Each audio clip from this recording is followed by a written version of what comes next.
let me just ask you one question. Is the Shadow of the Earth Tree difficult? Are the stats outrageous? Have you gone crazy for it? But I'm here to tell you, all you need are 10 simple items to kick off this epic Wild Party Bash. The difficulty of the DLC is at least half.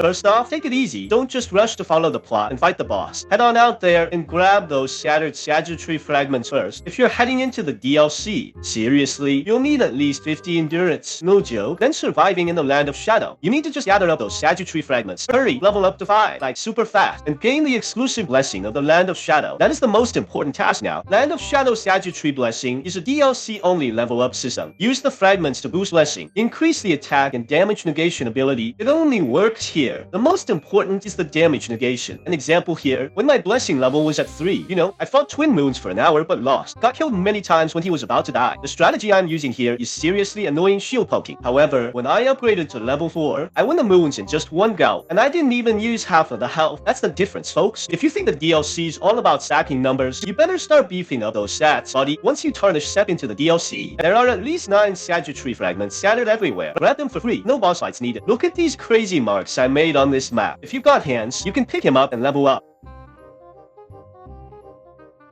Just a tiny little heads up here. If according to the main line setting, entering the right part of the map, you're supposed to have beaten Castlensis, but there's a tough old lady guarding it. She's a bit tough at first. Just go ahead and follow the markers that are on the map, okay? Take a stroll down this half, and you'll come across 2 updrafts. You betcha. Just jump over here, and then you can find the fragments I mark on the map. Grab these fragments, and well, yeah, you just hit level 4. Just like that, no sweat. No need to fight any bosses. You will find that the difficulty of the DLC equal to the late game of the lands between. No joke. Hurry and run through the map. That's really the key point for all the DLC players out there. It's actually the easiest way to start.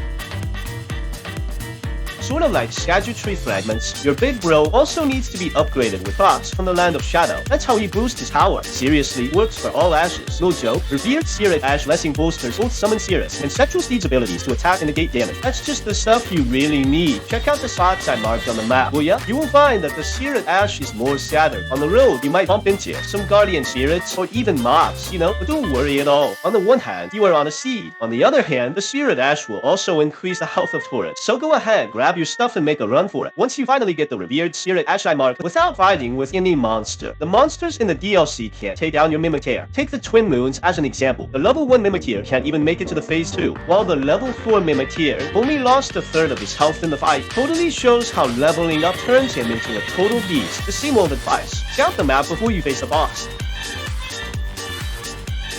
The third item I recommend to take at the beginning, it's actually the upgraded wheelchair in DLC Lion's Paw Pro Max Savage Lion's Claw. Whether it's for a giant sword or rocking that new DLC outfit, using it on new weapons like the Blood Beans are mentioned a bit later on, I'll ensure you become the top dog in the DLC for sure. The best part, just a few steps to grab him. There's no reason you don't just wing it from scratch. First, head to the site of grace marked on the map. That way you'll bump into an NPC for the very first time. Just follow all these marks on my map. Head north by the mountainside. No monsters hanging out there. Savage Lion's Claws just lying there waiting for you. This Ash of War not only hits harder, by the way, it's also got a double strike. Comes with the usual Endure. Totally can replace the old model. No better Ash of War to kick off with.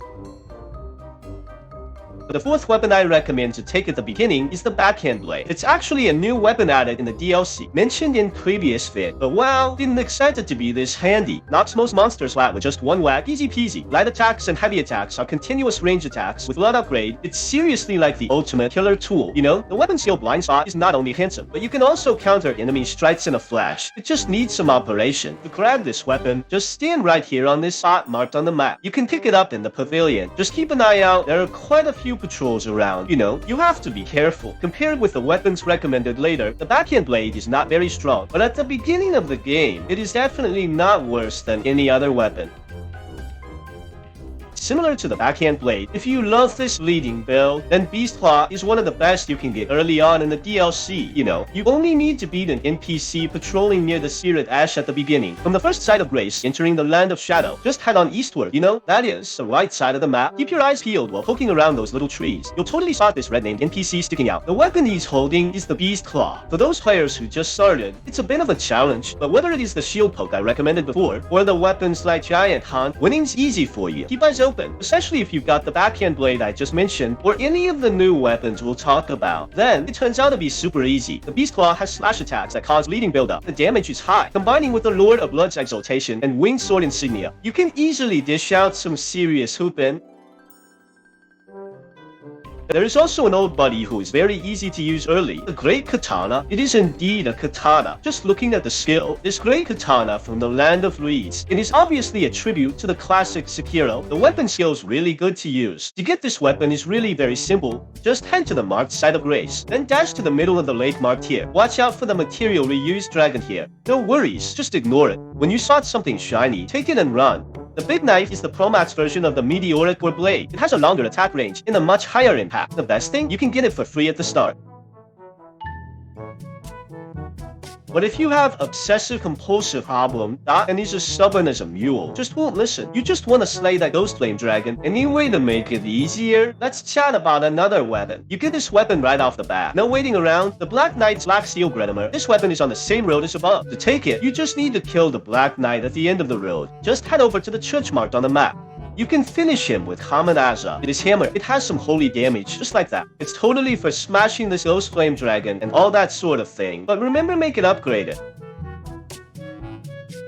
It has attracted everyone's attention to the dry leaf arts since the trailer release, which can also be obtained at the beginning of the game. The way to get it is also interesting. First, you have to come to the position I marked on the map. Find the new NPC Dryleaf Dane. He will not talk to you, but you'll soon spot a new gesture nearby. Make the best one. Use this gesture against him, then you're in for a duel. This fight isn't really tough, you know, because humanoid monsters are easy to knock on the ground. Just grab a hard-hitting weapon. Win, and you'll snag a seriously cool prize. No joke, no catch. The first pair of arm wraps in the first set of Dryleaf arts. The attacks of the gloves themselves have a good power. Early on, if you haven't the Dryleaf Whirlwind kit, you can choose Frostbite or Hemorrhage. Punch like never before. Maximize your punch speed. If later you beat the Remembrances and grab the Divine Beast Frost Sound Pro Max version in the later stage, or went through to learn the Dryleaf Whirlwind kit, then you're basically set to soar. Just a heads up for you here, just saying, we're Dryleafing, go through Castle-Ensis, or just sneakily tiptoe around it like a ninja. Don't know how to go? Check out part 1 of the video, folks.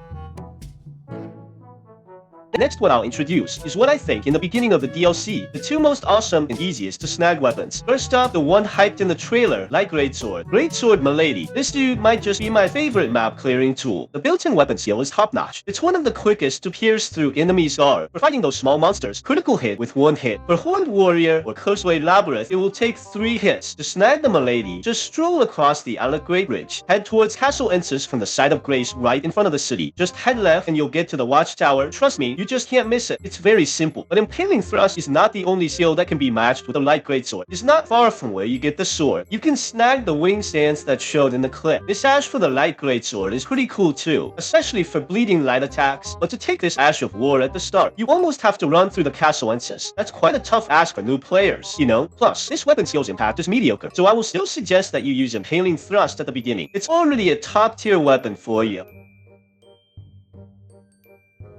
As for the Blood Fiend's arm, it's the strongest weapon candidate of the DLC. A weapon so good, you can practically ride it to the endgame. I will tell you 3 advantages. The arm's attack and pierceability, crazy bleed effect, and its attacks come with the Endure. This kind of awesome weapon is almost a free pick by beating a very simple and small monster. I will not talk about the plot related to this weapon. Here is a simple demonstration for it. The recognized fierce monster in the DLC, the Horned Warrior. Just watch how many hits he can take under my plain heavy attack. Just good old button mashing. Just keep spamming the attack button with this weapon. You know, the Blood Fiend's arm after the occult upgrades is the S-Arcane level. So with the Outer God heirloom obtained in one place, redo the stats and you're ready to soar. The best spot where you can get this weapon, you ask? Head to the Prospect Town, which is marked on my map. Don't be fooled by the Blood Fiends here. Just with a single godly sword swing, you know, and just like that, the world's all clear. In the Prospect Town here, the Blood Fiend's arm is a must-rock. You'll pick up another one in the Realm of Shadow. If you end up with 2 of these Blood Fiend's arms, then forget about the giant hammer. Bleeding them out, just 1 lead, easy peasy, and 2 kneels to the ground. This weapon's power should go way beyond just this. Can't wait to see you pros explore it. But even in this case, it's still considered the top hit for a beginner's weapon. You know, if you're the bleeding build at the start, you gotta grab this weapon. That's all for the Tarnished who have just entered the Shadowland at the beginning. Definitely a must-do thing. With these 10 items, you'll find things a lot easier. The difficulty drops by half. Exploring the huge map in the DLC is super fun, guys. Though it's mostly smithing stones that you can get, there's always some wild, crazy surprises waiting around here. If you still have good suggestions for starting without fighting bosses? Drop your tips in the comments too. I am your bald Uncle Mike. Follow so you won't lose me.